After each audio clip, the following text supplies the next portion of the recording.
Welcome again to the Let's Be Frank podcast, where home improvement legend and metal roofing expert Frank Farmer talks about how you can improve your sales and customer satisfaction and grow your metal roofing business. Let's Be Frank is brought to you by Metal Roofing Consultants, training successful metal roofers nationwide. Learn more at metalroofingconsultants.com. And by Isaiah Industries, in the business of manufacturing the very best permanent roofing solutions for homes across North America and around the world. Learn more at isaiahindustries.com. On this edition of Let's Be Frank, we discuss the differences between traditional in-home selling and the consultative approach, the power of listening rather than selling, and understanding logic versus emotion when presenting to your customers and setting appointments. Let's get started. All right, so let's talk today about two kinds of selling, consultant versus traditional sales. What's the difference, and why would you want to be one rather than the other? Great question.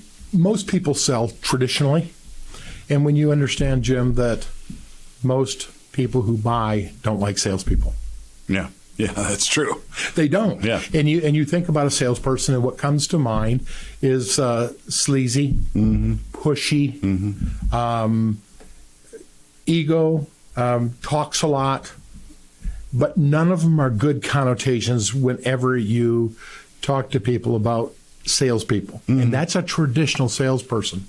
A consultative approach is a totally different approach that's all about the customer. Leaving them more comfortable. Exactly. It's about going in and not pitching a product.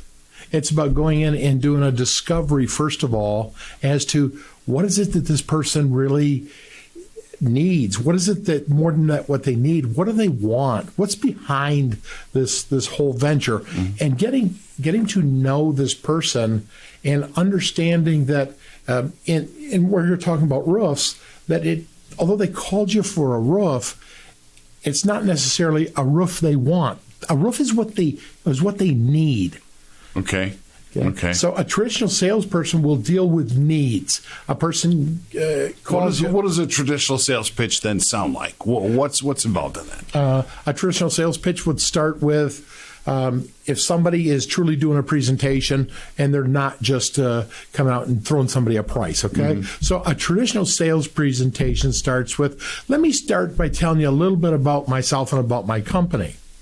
Okay. And the consumer has heard that so much, that's just a turn off for them. Sure. Because it's like, oh my gosh, this is just like the last salesperson. He started with exactly the same word. Here we go again. Yeah, exactly. And he's going to pin me down, and he's going to try to force something on me today, and they get upset. Is a traditional sales pitch going to be all about features, benefits? They're going to be pushing all of sort of like facts without really getting into where the customer might be? A traditional sales presentation generally going to start with a company, so it's company-centric or rep-centric and not customer-centric, and that's going to be the big difference. Okay? And then they stick to, here's my product, and this does this, bashes a couple of other products, here's why you're really going to love me, and here's your price. And if you do something with me today, I'll give you this really, really good price. Here's and the it lower just price, sounds hokey. Yeah. Okay. And that's what the majority of people out there doing, instead of trying to understand what is this customer trying to do. So I give you an example of that. Okay. Okay. A consultative approach even just starts simply with a different greeting when you go to the house. A typical salesperson says, "Hi, I'm Frank Farmer," and da, da, da, da. It's all about them. A consultant says, "You must be Jim Anderson." "Jim, hi, I'm Frank from American Metal Roofs. Jim, how you doing today?" "Well, doing good." And you start up a conversation, okay, about what he's looking to accomplish. So what are we looking to accomplish here? Okay. And Jim starts to talk. He said, "You know what? I've got a few questions. If we could sit down and I could gain a better understanding of what it is you folks want." So obviously the customer always starts with needs. But where we want to take it to is emotion. Okay. Okay. I could give you an example. So let's say somebody has you out and they're looking to have let's say a cedar shake roof put on. Okay. They say, "I'm interested in a cedar shake roof." fantastic. A typical salesperson starts talking them out of that cedar shake roof into what they sell. What they have, yeah. Okay. A consultant would say, interesting. Why is it that you want a cedar shake roof? What about that? And they say, for 30 years I went to Grandma and Grandpa's house, and they had a cedar shake roof on that house. Okay. And I just thought that would be really neat to put this on this cottage for my grandchildren. And maybe they can have those same feelings and same thoughts, same warm fuzzies that I have when I think about my grandma and my grandpa. I'm just trying to recreate that. So if you're listening rather than selling, you're learning about this customer and what they're trying to do. Yes. See, what she led with, what she wanted or needed, a cedar shake roof, and a traditional salesperson tries to talk her out of that slyly, they think, without understanding what's behind this. Why does she want this? Now, come to find out, she may not want a cedar shake roof at all. She may want a cedar-looking roof. Might be a cedar-looking roof out of asphalt. It could be a cedar-looking roof out of metal. It doesn't matter. But what she wants is that look and feel to be like Grandma's. So she's involved on the emotion side of sales. Traditional salespeople keep customers in the logic side of their brain, and therefore it's very difficult to sell, and things become commodity. They boil it right down to price, and the customer keeps saying, just give me your price, just give me your price. They've had enough. Versus a consultative salesperson listens, asks a lot of questions, tries to find out what the people are looking for, and then will feed that emotion. And so we have that person in the emotion side of the brain where they live to make decisions. So you got somebody that you're dealing with who's more on the engineering side, personality-wise. Yes. How do you crack that? I mean, because that's always going to go back to facts and numbers and hard sort of data about the product. Yeah. That person, first of all, has been well groomed to pay close attention to the facts and everything that you're talking about. And that all lives in the logic side of the brain.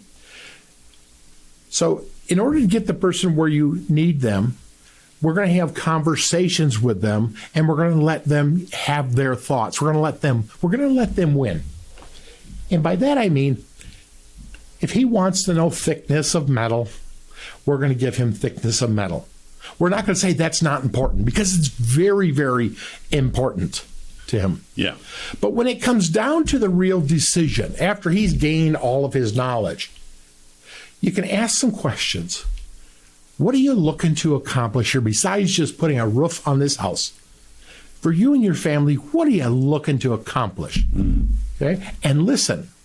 And you may follow it up with another question. So, given the chance for snow to slide off your roof or not slide off, what would you prefer? And you could start introducing emotional things. Probably to that engineer, it's not real exciting to get up there and have to clean the snow off his roof. Yeah. Okay? Yeah. So now we get him involved, and he starts to realize that there's other things, but you have to satisfy that need for that information, knowing that's not what he's going to make his decision on. It's going to be where you're going to take him with the emotion part and get him in the emotional side of the brain. Does emotion enter into the lead setting process, or are you steering away from that at that point? How do you introduce emotion into the whole process when you're presenting the roof? So when somebody calls a company, they're generally in the need side of what they want. They're in that logic side of the brain.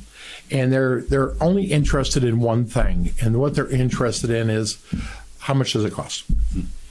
They all say. So you got an idea. I mean, I got this average house, 1,200 square foot, you got a 2-car garage, overhead. About what's it going to run me? Well, everybody in the roofing business knows you can't just give somebody a price because they don't know how big their overhangs are, and they never know what their pitch is, and they don't describe the house right. It's always much bigger than what you thought. And their 2-car garage is actually a 3-car garage, but they call it 2-car because they got two doors. So we need to take control at that point. And the person that's answering the phone will say something like, I can get you that. Again, we're going to always let them have their thought. Okay. I can get you that. But before I do, I need to get some information from you in case we were to get cut off the phone. Your name, you get name, and your phone number. Okay, is that a number I could call you right back at? So is this your cell number? Yes. So you got that information. Okay. Now, let me ask you a couple of other questions. So while the person on the phone has control, they don't relinquish control back to the person who's calling in, and they'll say, what type of roof do you currently have right now? And the person just answers, well, I got an asphalt roof on my house. Oh, fantastic. Okay. And what kind of challenges are you having? They're getting old, and I've had a couple of tabs blow off, and they'll go on this litany of challenges that oh my. And here's where the emotion comes in. Are you having a leak yet? Is it leaking? Oh, no. I don't have any leaks. I want to get this done before I get leaks. Okay. I thought I heard you say you had some tabs come off and you got some shingles missing. Yeah, I do. Yeah. So did you go up into the attic to see what the damage is? Have you gone up there to see if it's leaking? Because by the time you see it leaking through a ceiling, chances are it's already been leaking for a year. Oh, okay. Okay. So that conjures up a thought of, and the guy or gal says, no, we haven't been up there. And then their brain starts running wild. And they haven't done due diligence. They haven't taken a look. They don't know how much water they got coming. They don't know how much mold they've already created in this attic. And so there's a little bit of emotion and a little bit of a panic that sets in. A little urgency, a little fear possibly, but they're motivated. Definitely are motivated. Okay? Now, up till now, they didn't need us. See, they just needed a price. But now, all of a sudden, we're talking about they got a possible leak. Do they have challenges in their attic? And the gal on the phone can say to them, one of the things that we will do is we'll go up there, and we're going to go up there with equipment, and we're going to assess the damage for you and let you know what you're really dealing with. And all of a sudden, it went from getting a price to maybe I've created problems here and that I need to get this checked out. And so we then go through there's a whole scripting process to setting an appointment. And when we're sure that we've got the right customer that we want to run this appointment with, then we will schedule it, give them a choice of times, and get somebody out there. And then when the sales rep gets out there to the house, then we go through the process of asking a lot of questions through a survey and inspection process and all of that. Okay. So let's sum it up. What is the really the role of the intellectual side of the brain, the logical side of the brain versus the emotional in sales? You're dealing with a pretty heavy price here that you're gonna be talking about. How do you balance logic and emotion in the process? Okay, on the logic side of the brain is where procrastination lives. Practicality lives. Detail from that engineer, that's all left side. Statistics, numbers, dollars and cents, that's all on the left side of the brain. The right side of the brain is where we have spontaneity. We have excitement. We have energy. We have party, okay, action, pictures, high energy again.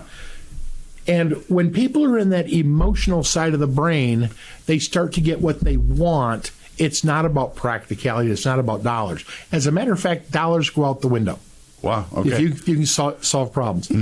Tell you a little side story, and it drives home the point big time.